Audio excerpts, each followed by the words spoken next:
So, Companion.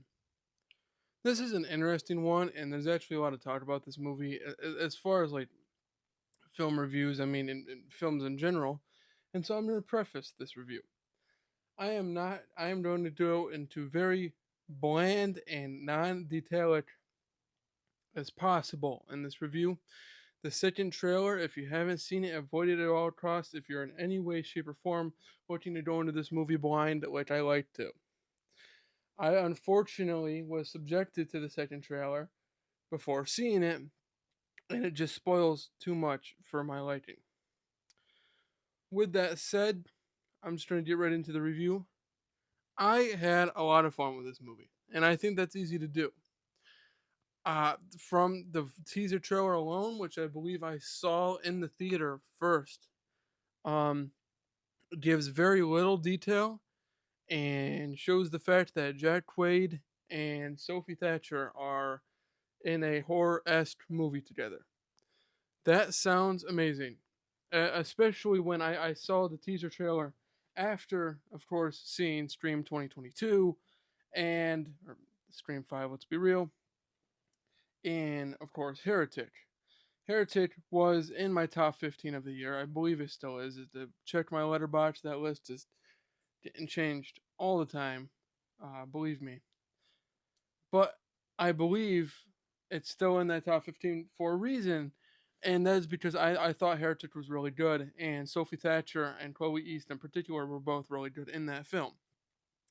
And so, from the premise alone, to have them be a couple in a horror esque movie, I was pretty much sold. When I saw that teaser trailer, I knew I immediately wanted to see it, and I was very much looking forward to it. This movie, the best way to describe it is fun. I mean, my main complaints, if they're, I mean, they're, again, I always feel like I'm nitpicking, but like I do feel like it's part of my job. There are some things in here that feel a tad bland at times. Like, I want to say cliche because it's not quite cliche, it's just traditional. And that's okay because it ultimately has My love must be a kind of blind I love. know a lot of people have been saying Alright, I only have eyes for I don't think, you know, I was actually surprised by the writing. It felt like it was actually a bit weird for a horror movie. Don't get me wrong, I love horror movies, and I watch any of them regardless, even if they're I know it's going to sound cheesy, but the moment we locked eyes, because I am a super fan of like there dry was humor. just a That there's a scene towards the beginning that just worked spark. so well for me. It made me laugh, and of course, with the whole marketing my of Scream love being must be a hilarious, kind this of is blind at times in no way, love. shape, or form getting to as good as Scream Alright, 2021. I only have I eyes don't know why they like to make this movie so cliche, but it works. I went in even after seeing the second trailer, and it still worked really, really well for me.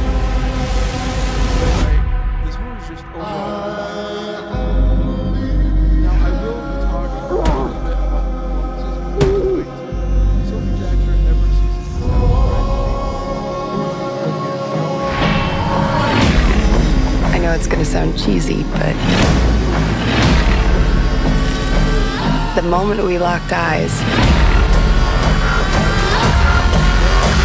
Jack Quaid knows what he's doing, and I there enjoy was him here just a nonetheless. And without going into detail at all, spark. it does feel like some of the characters that he's played before. I hope that doesn't give away too much. I think this is a solid lineup in his filmography. Of course, The Boys is great. Stream 22 is great, and I think this one's pretty great. Some of the other cast members, I thought they were all pretty good. I know one of them voiced the dog in Puss in Boots: The Last Wish. Automatically have my win from there. That's one of my favorite movies of the past few years. And he did all right. I don't know his name off the top of my head. That is completely my fault. And Luke Gage, I believe his name is. I do think, though it was brief, I do think he did a slightly better job in Smile 2. I mean, his scene in Smile 2 is nearly unforgettable. So, I mean, with all that said, I really had a fun time with it. I think if you just open your mind to what it's trying to say, what it's trying to do, it doesn't, I shouldn't say what it's trying to say. I think what it's trying to do, I think it's just purely entertainment. You'll have a lot of fun with it. It's a 4 out of 5 for me. I can't wait to see it again. I think it's a very much rewatchable film that I can't wait to just sit down and rewatch in the future. All right, guys. Thank you guys all for watching this video and the consistent love that you guys seem to give me, even if it is just a few of you. I appreciate it. All right. Peace out. Like and subscribe.